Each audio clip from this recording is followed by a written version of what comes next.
مجھے یاد ہے 2001 کے اندر جب میں نے تحقیق کرنا شروع کی، مجھے کچھ یاروں دوستوں نے ایک کتاب دی نماز کی، نماز نبوی. کچھ دوستوں نے وہ کتاب مجھ کو دی کہ یار یہ کتاب تو آپ ذرا مطالعہ کیجئے گا. بہرحال نوجوانی کے دن تھے، میں نے اس کتاب کو کھول کے دیکھا. اس کتاب کے اندر نماز کا پورا طریقہ موجود تھا، احادیث کے حوالے موجود تھے. میں نے احادیث کے حوالے نوٹ، میں نے کہا پتہ نہیں یار یہ کتاب بھی انہوں نے کہیں خود نہ چھاپی ہوئی ہو. شک ہوتا ہے نا بھائی، حوالے تو ہر کوئی دے دیتا ہے، اصل کتاب کے اندر بھی تو موجود ہو تب کوئی بات ہے. میں نے حوالے نوٹ کرنا شروع کیے. بخاری کے حوالے تھے، مسلم کے حوالے تھے. میں نے کہا یار بخاری تو اوتھینٹک بک ہے، سب سے زبردست اگر کوئی کتاب ہے تو بخاری ہے. میں نے بخاری کو کھول کے دیکھا. میں ایک اسکول کے اندر جاب کرتا تھا، Rakhshanda public school Orangi town میں. گھر میں تو تھی نہیں بخاری، ہمیں بخاری سے کیا مطلب بھائی ہیں؟ قرآن حدیث کو خود سے پڑھیں گے تو گمراہ ہو جائیں گے. گھر میں تو تھی نہیں بخاری، لائبریری کے اندر اسکول کے موجود تھی. میں نے کہا چلو یار کھول کے دیکھتے ہیں. ترجمہ بریلوی عالم نے کیا ہوا تھا. میں نے کہا چلو یہ تو اور بھی اچھی بات ہے. اگر ان اہل حدیثوں نے جو اس میں حوالے دیے ہیں بخاری کے اندر اگر وہ مل گئے تو ٹھیک ہے. میں نے بخاری کھول کے دیکھا، ہاں ترجمہ بھی ان کا اپنا بریلوی مسلک کا تھا. نماز کا چیپٹر کھولا، کتاب الاذان کھولا، کتاب نماز کھولا، کتاب الصلاۃ کھولا، سارے چیپٹرز میں نے کھول کے دیکھنا شروع کیے. اللہ کی قسم میں میرے رسول پہ کھڑا ہوں، وہ نماز نہیں ملی جو میں پڑھتا تھا. وہ نماز جو میں پڑھا کرتا تھا، یہاں تک کانوں کی لو کو ہاتھ اٹھا کے ناف کے نیچے ہاتھ باندھ کے رب کعبہ کی قسم اٹھا کر کہتا ہوں بخاری کے اندر وہ نماز نہیں ملی. میں بڑا حیران، بڑا پریشان، کیونکہ وہ جو نماز مجھے بخاری میں کتاب الصلاۃ کے اندر کتاب الاذان میں مل رہی تھی وہ تھا اللہ کے نبی نے کاندھے تک ہاتھ اٹھائے، اللہ کے نبی نے سینے پر ہاتھ باندھا. نماز میں رکوع جانے سے قبل، رکوع اٹھنے سے بعد اللہ کے نبی نے رفع دین کیا، اونچی آمین کہی، قدم سے قدم ملایا. خواتین مسجدوں میں آئی، میں حیران ہو گیا. مسجد پہنچا، میرے دادا کی مسجد تھی امداد العلوم نازن آباد میں ان کے پاس پہنچا. میں نے کہا حضرت بات یہ ہے، میں تو بڑا کنفیوز ہو گیا ہوں.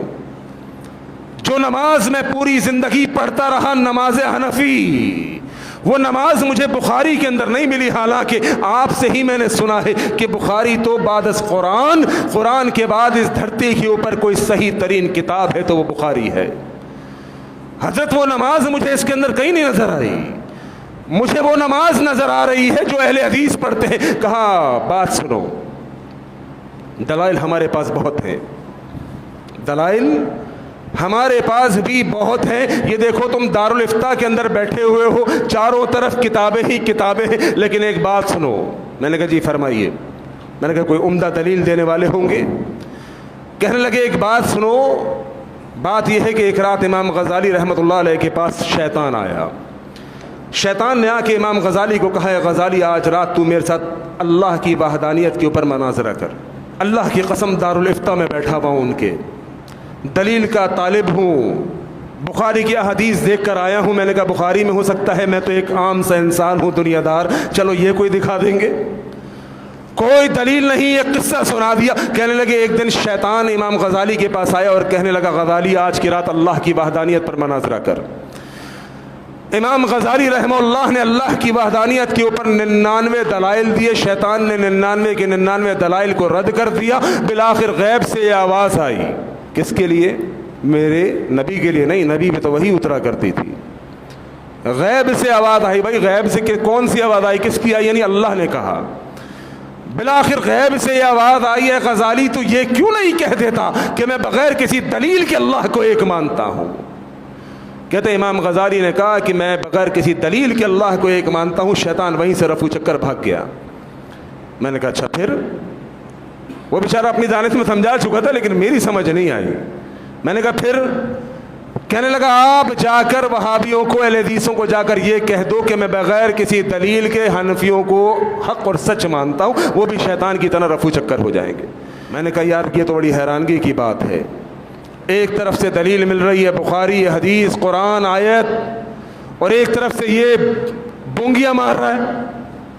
میں نے حدیث کھولنا خود شروع کی، بخاری پڑھنا شروع کی، اللہ کی توفیق سے میں اللہ سے ہدایت کی دعا مانگا کرتا تھا، اللہ نماز کے اندر پانچوں نماز میں تجھ سے کہتا ہوں اہدنا الصراط المستقیم، یا اللہ سیدھے راستے کی سمجھ عطا فرما، اللہ مجھے بتا کہ کون درست ہے کون حق ہے۔ اللہ جانتے ہیں مجھے حق کے دروازے کھلتے چلے گئے، پوری بخاری کھنگال کے دیکھ لی، ایک حدیث مجھے وہ نہیں ملی جس طرح میں آباء و اجداد کو دیکھ کے پڑھا کرتا تھا۔ دین آباء و اجداد کا نام نہیں ہے میرے محترم بھائیو، دین دلیل کا نام ہے، دلیل کا۔ وہ دلیل جہاں سے مل جائے، وہ دلیل ہمارے پاس سے ملے تب بھی صحیح ہے، دلیل ان کے پاس سے ملے تب بھی صحیح ہے۔ ہم کوئی مقلد نہیں، یہ نہیں کہیں گے کہ میری بات غلط ہے وہ مان لو، ان کی بات صحیح ہے، قرآن و حدیث کے مطابق ہے، ان کی مت ماننا، رب کعبہ کی قسم ہے۔ اہل حدیث کا یہ مزاج ہی نہیں ہے۔ ہم کہتے ہیں بات جس کی بھی ہو دلیل کے مطابق ہونی چاہیے، میری بات بغیر دلیل رد کر دیا جائے، اس کی بات دلیل کے ساتھ قبول کر لی جائے۔